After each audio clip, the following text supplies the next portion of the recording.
Olá, seja bem-vindo ao Religare Conhecimento e Religião. O gnosticismo foi considerado o fundamento da modernidade por Erik Voegelin. Segundo o pensador, as ideologias deformam os símbolos da experiência humana e dão subsídio ao surgimento de totalitarismos e fanatismos políticos. Aqui no estúdio eu converso hoje com a psicóloga e mestre em Ciências da Religião pela PUC Minas, Adelaide Pimenta. Seja bem-vinda, Adelaide. Que bom que você veio ao Religare conversar sobre o tema da sua pesquisa. Muito obrigada, agradeço o seu convite. E este programa vai estar disponível na internet. Você pode procurar o nosso canal no YouTube. Você procura por Religare Conhecimento e Religião e chega aos nossos vídeos lá no YouTube. Você estudou um autor que você não conhecia antes da sua pesquisa, né? Sua trajetória como psicóloga junguiana, e você chegou a esse autor, Erik Voegelin. Como é que foi essa experiência, assumir um autor desconhecido em pleno curso de mestrado? Então, esse autor, ele foi trazido a mim pelo meu orientador, o Rodrigo Copp Caldeira, professor, doutor, e eu achei muito interessante para estudar essa questão não só do gnosticismo, mas dos totalitarismos associados a essa visão desse autor em especial. Fala um pouquinho dele. Então, é um autor que ele é alemão, nascido em Colônia, em 1901, e ele se mudou para a Áustria, mais ou menos com uns 10 anos de idade, estudou lá, fez a sua faculdade e seu doutorado na área de ciências políticas, com uma certa dificuldade também, né? Ele não poderia fazer um curso de direito, porque, segundo ele não tinha tanto a questão financeira, né, tão presente com a família, então ele preferiu um curso de uma duração um pouquinho menor, mas ele era uma pessoa que começou a participar de grandes grupos, né, de vários grupos de estudos sobre a corrente de ideias políticas da época, e ele ganhou uma bolsa de estudos, foi para os Estados Unidos, ficou lá por uns 2 anos, e lá ele sofreu uma influência muito forte das ideologias, né, a respeito do tema de ideologias ou das ideias políticas, e de uma forma diferenciada em relação à Europa, que as ideias, né, mais marxistas estavam mais presentes, e nos Estados Unidos nem tanto. O tema assim, que nós escolhemos a partir da sua pesquisa, que é o título da sua dissertação de mestrado, é o tema do gnosticismo. Sim. Como é que a gente pode pensar esse tema do gnosticismo a partir do autor, de Erik Voegelin? Sim, ele teve uma influência grande de 2 autores, do Urs von Balthasar, um teólogo que foi assim, um estudioso muito grande a respeito do gnosticismo, mas olhando do ponto de vista do gnosticismo, da gnose, como uma heresia em relação à igreja, né, cristã e católica. Mas ele fala que o gnosticismo é fundamento da modernidade. Sim, exatamente. E ele traz esse tema de volta, também a partir de outros estudos que ele começou a desenvolver para entender a respeito das ideias políticas, né? E ele traz essa afirmação, o gnosticismo é o fundamento da modernidade, na medida em que ele associa a busca do gnosticismo através do conhecimento, o ser humano, através do conhecimento, buscar um bem-estar e um estado de completude ou de um novo ser humano, de se criar um novo ser humano, consertando ou arrumando a ordem, né, da sociedade através do conhecimento. Então, desse ponto de vista, é um ponto de vista que é quase como se fosse assemelhar-se a Deus, né? Então, dessa forma, ele coloca que o gnosticismo seria um fundamento da modernidade, na medida em que alguns sistemas ideológicos buscavam trazer um novo homem, criar um novo homem, que fosse a imagem e semelhança de Deus por analogia, mesmo que se retirasse a religião da questão da política. O tema da ideologia sempre aparecendo, né? Agora mesmo você falava dele também. Qual que é o lugar que tem, de fato, então, o debate dele sobre ideologia? Para ele, as ideologias, em geral, são expressões de um gnosticismo. E ele associa essa questão do gnosticismo às deformações dessa visão do ser humano dentro da sociedade. Então, ele fala que vários pensadores construíram sistemas teóricos, né, como o marxismo, o socialismo, por exemplo, E aí ele coloca isso como uma deformação da visão do ser humano, na medida em que ele retira desse ser humano a experiência com esse transcendente. Então, quando você faz essa divisão entre razão e religião, né? O pensamento e o lado racional fica por um lado e a razão e a religião por outro, a separação igreja-estado. Na hora que você faz essa separação radical entre as duas questões, ele coloca como uma falta, né, uma deformação, desculpa, dessa possibilidade de compreensão do ser humano. Porque se o ser humano, se faz parte do ser humano, a experiência com o transcendente, você não pode fazer essa separação tão radical. Quando ele aborda sobre as experiências no século XX, sobre o século XX, ele fala que o século XX ele é cheio dessas deformações, as deformações dos símbolos da experiência. Sim. O que significa isso? Então, para ele volta à filosofia platônica, aristotélica, para trazer como uma primeira origem dessa abordagem das ciências políticas. Ele fala que foi uma época que existiu um rompimento entre essa questão da política e da religião, foi onde se iniciou isso para nós aqui ocidentais, e a partir daí, todas essas experiências do ser em relação ao transcendente, que são experiências que fazem parte do nosso ser, da nossa natureza como ser humano, elas ficaram transformadas. Por exemplo, aquele líder, né, político, ele quase que se equipararia a um líder religioso. Né? A massa, o coletivo, o grupo de pessoas que é liderado por esse líder, seria como se fosse sendo levada para essa salvação que esse líder é que vai conduzir. Então, ele, como é uma pessoa que saiu da Alemanha, ele teve que fugir da Alemanha por causa do nazismo, porque sendo alemão não judeu, ele era contrário ao regime nazista. Então, ele quis entender como é que poderia acontecer essas deformações e como foi possível esse líder, esse Führer, né, chegar ao poder e uma nação inteira se submeter às ideias desse líder, sem contradizer e aceitando coisas que ele julgou, Erich Vogelin julgou como uma atrocidade em relação à raça, né, humana, expressa pela raça judaica. Mas ele quis entender como que isso seria possível. Então, para ele, essa visão de que essa pessoa conseguiu chegar a essa condição tem a ver com essa deformação desses símbolos que foram, de certa forma, secularizados numa tentativa de afastar a religião de Estado, né? Mas que tinha um formato, né, semelhante a uma formação religiosa. Sim. Então, ficaria quase como se fosse um líder religioso. E a maneira como ele conduz o país e a sociedade é quase como se fosse de uma maneira religiosa. Sim. Tem, então, sempre um pano de fundo aí religioso, né? Quando ele pensa a pessoa, a sociedade, né? O ser humano, a sociedade, ele tem um pano de fundo aí da discussão religiosa. Sim. Apesar dele não se colocar afiliado a nenhum tipo nem de ideologia, nem de religião, né? Sim. Mas ele fala que faz parte, essa experiência do transcendente faz parte da experiência do ser humano. E isso não é possível ser retirado por nenhum tipo de teórico ou tentativa de se constituir numa teoria nova, você retirar alguma experiência do ser humano, que ele chama de experiências fundantes do ser, que vem lá da filosofia clássica. Sim. Quando ele fala do líder político, que é quase um líder religioso, a análise dele é sempre na perspectiva de deformação. Sim, sempre na perspectiva da deformação.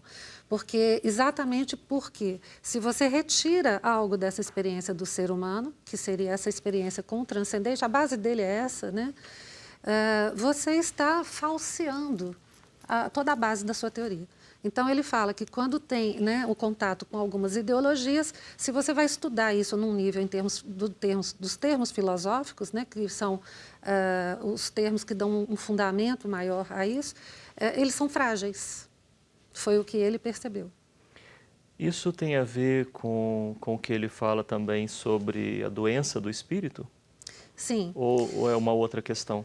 Não, ele deu um nome, né, de doença pneumopatológica. Pneumopatológica. Ele fala que esse termo não foi criado por ele, ele viu esse termo do filósofo Schelling, e ele não soube exatamente identificar onde, e tem um dos pensadores estudiosos de Vogelin que falam que ele, na verdade, ele compreendeu a ideia de Schelling e ele mesmo, Vogelin, criou esse termo, pneumopatológico, que na obra de Schelling não tem esse termo.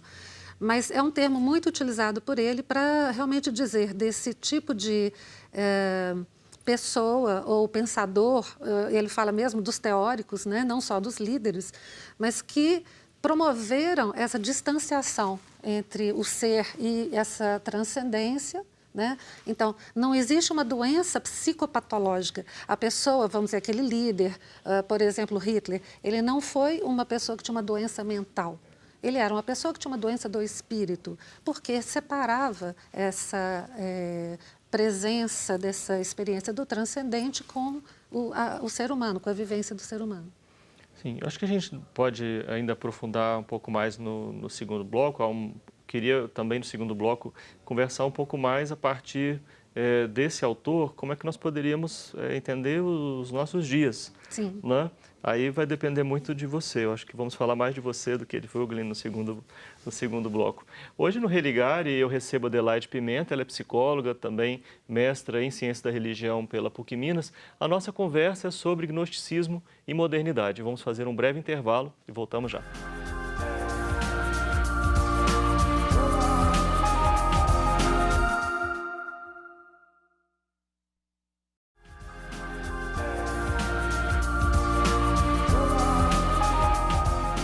O Religare, Conhecimento e Religião está de volta. Hoje eu recebo Adelaide Pimenta, psicóloga e mestra em Ciências da Religião pela PUC Minas. Adelaide, no primeiro bloco, nós falamos sobre o que é o tema do nosso programa, que é essa afirmação de Vogelin que diz que o gnosticismo é o fundamento da modernidade. Pelo que você contava para a gente aqui no intervalo, ele foi bastante atacado, então, por essa afirmação. Sim. O estudo de Vogelin a respeito do gnosticismo, como foi baseado numa visão de teólogos que falavam do gnosticismo como alguma corrente, né, herética a respeito da religião, então foi muito atacado. Por quê? Porque movimentos gnósticos se mantiveram ao longo dos séculos. Temos até nos Estados Unidos igrejas gnósticas, e o gnosticismo foi estudado por muitas pessoas, ou teólogos também.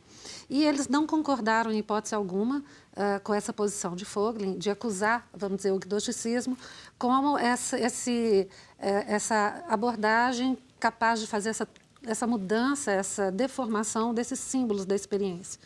Então, por causa disso, ele também teve que rever alguma coisa a respeito dessa posição dele. Ele, ao longo de ele foi longevo, quer dizer, viveu quase 85 anos, e ele falou, numa certa época, talvez uns 2 anos antes da morte dele, que se ele tivesse o tempo de rever todas essas afirmações, ele teria feito talvez de uma forma diferenciada.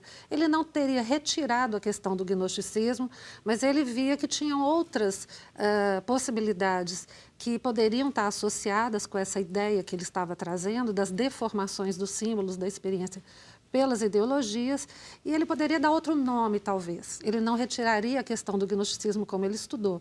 Mas os evangelhos de Nag Hammadi, que foram descobertos em 1970, mais ou menos, né, e foram só traduzidos mais ou menos em 74, um dos primeiros foi descoberto, foi liberado, né, para ser estudado só em 1974, não trouxe ainda muita coisa para a pesquisa dele. Ele ficou sabendo, ele chegou a ter notícia, mas um dos primeiros evangelhos foi o evangelho de Tomás. Então, ele estudou esse evangelho e não teve ainda muita possibilidade de perceber o que ele poderia utilizar.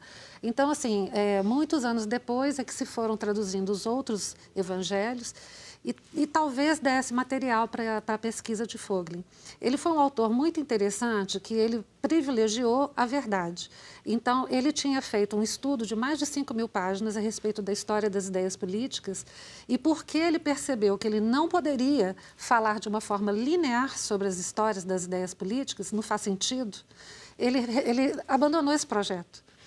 E a partir daí ele começou a desenvolver um novo projeto, que foram 5 livros, que se chama Ordem e História. A partir daí que ele começou a aproveitar o material de pesquisa dele e foi escrevendo A Nova Ciência da Política, que foi um dos livros que foi talvez o mais conhecido pelo público, principalmente do público americano e o público europeu. Sim. Aqui no Brasil ele não é muito conhecido. É verdade, eu desconheço assim, grupos, né, que estejam estudando. Você chegou a encontrar algum grupo? Grupos ainda não, mas assim, tem pessoas que já começaram a fazer trabalhos a respeito de Eric Voegelin, do pensamento dele. Então, tem tese de doutorado, né, de mestrado, eu acho que tem uma, doutorado também já tem. E assim, tem já outros, né, estudiosos das ciências políticas que falam de Voegelin. Ele é muito controverso. Na ciência da religião, só o seu trabalho? Na ciência da religião, que eu saiba, por enquanto, o meu. Né? Sim. Mas não sei, não posso afirmar também.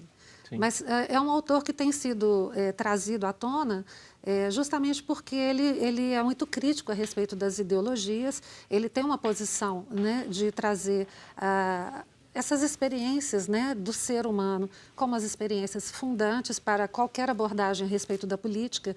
O ser político, ele, em primeiro lugar, ele é um ser humano. Então, todas essas questões que fazem parte da consciência humana vão afetar a questão da política. Então, a respeito de ideologias, de movimentos, a respeito das questões das intolerâncias, né, que foi basicamente o que fez Voegelin fugir da Alemanha. Né? Por ele ser contrário à ideologia que estava nascendo, ele acabou tendo que fugir, porque ele ia ser preso e poderia ser morto.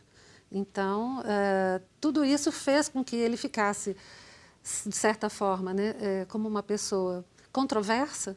Sim. Né? E só muitos anos, 40 anos mais tarde, que ele foi convidado a voltar à Alemanha para assumir um departamento de ciência política. Sim. Né? Então, sim. assim, toda a busca de Voegelin foi para que ele pudesse elucidar o que estava acontecendo com esses movimentos políticos e, a partir daí, que isso talvez não pudesse acontecer novamente. Sim. A ideia dele não era só explicar o que aconteceu, mas era também para prevenir que não ocorresse novamente. Ele oferece, então, chaves interpretativas para compreender os totalitarismos. Sim. E ele os fanatismos. Isso. E ele trouxe essa ideia, que não é dele, não é nova, já havia sido pesquisada, a respeito das religiões políticas. Então, ele traz essa ideia de que alguns movimentos, né, ideológicos eram como se fossem religiões políticas. E aí, isso não é novo, mas, de certa forma, ele que trouxe... O próprio Rodrigo Kopp, ele esteve aqui no Religare falando sobre religiões políticas. Não falamos sobre Voegelin na entrevista, mas... Uhum. Exato, e era a pesquisa dele, né? E que aí foi muito interessante a gente poder aprofundar nesse tema das religiões políticas, porque apesar de não ser, né, exclusivamente um tema trazido por Voegelin, outros pesquisadores já estavam pesquisando sobre isso, né, mais ou menos na mesma época dele, mas ele acabou sistematizando esse conhecimento, né, e trazendo essa possibilidade. O tema dos radicalismos políticos, do totalitarismo, hoje é um tema tão atual, né, Adelaide? Você chegou a pensar alguma coisa para os dias atuais a partir do autor ou de textos os últimos textos dele?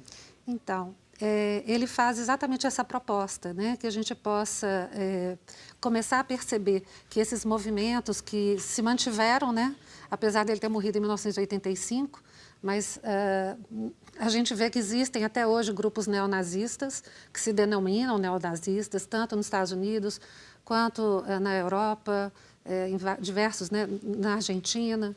Então, assim, existem vários grupos que eles se denominam neonazistas. E de que forma que a gente pode tentar entender isso? Na medida em que a gente estuda o tema, né, o pensamento desse autor.